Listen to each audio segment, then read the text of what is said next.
আর একটা কথা ভাই, সাংবাদিক আপনি বলি আমার সম্পর্কে এই বেশ ভালো ভালো কথা আজকাল ব্লগাররা লিখে।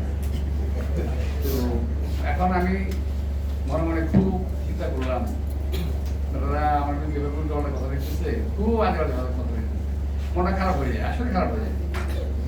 কিন্তু দেখলাম ও আমি না, আমাদের মির্জা ফখরুল ইসলাম বলে ধরছে,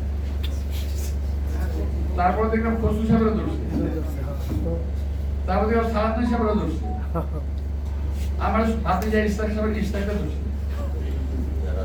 আমাদের গতকাল দেখলাম অ্যাক্টিং চেয়ারম্যান তারেক রহমান সাহেবকেও বলছে, ওটা বলছে আরেক লোক।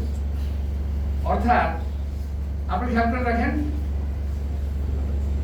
অন্য কোন জুনিয়র নেতা সম্বন্ধে কিছু বলতেছে না, শুধুমাত্র যারা বিএনপির মধ্যে একটু মানুষজন লাইক করে পছন্দ করে যাদেরকে, এদের বিরুদ্ধে লিখতেছে কয়েকটা লোক।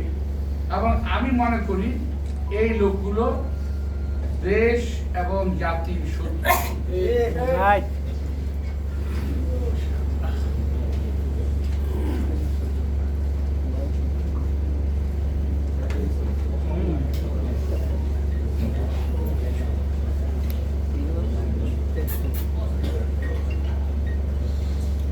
দাবি দেওয়ার মধ্যে পড়ছে স্থানীয় সরকার নির্বাচন যেহেতু অনেকে বলেন স্থানীয় সরকার নিয়ে নির্বাচন না হলে অন্য নির্বাচন হবে না। ভাই এটা নিয়ে আমি আগে বিষয় না, অনেক কথা বলে ফেলেছি।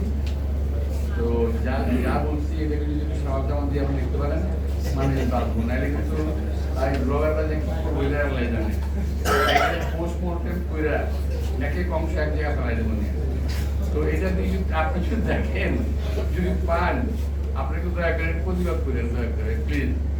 আমি এই অত্যাচারে একটু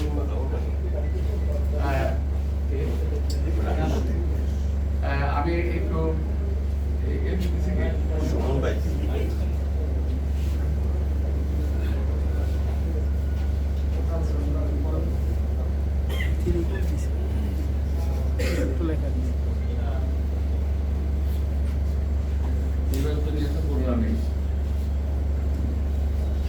নির্বাচনের কথা তো বলছি আমি ভাই, একবার মনে নাই মনে নিও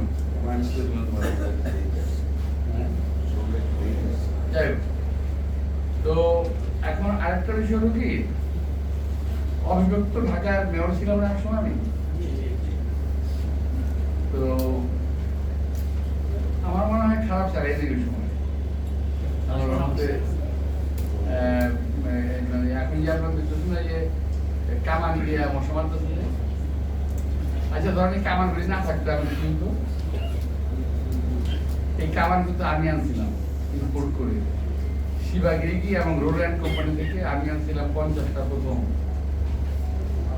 এদের খবর কি জানতো না। তো অবিভক্ত ঢাকার মেয়র ছিলাম আল্লাহর রহমতে, এটা অত্যন্ত গর্বের বিষয়। ওই ঢাকাকে দুইটা ভাগ করলো এবং এটা আমার মনে হয়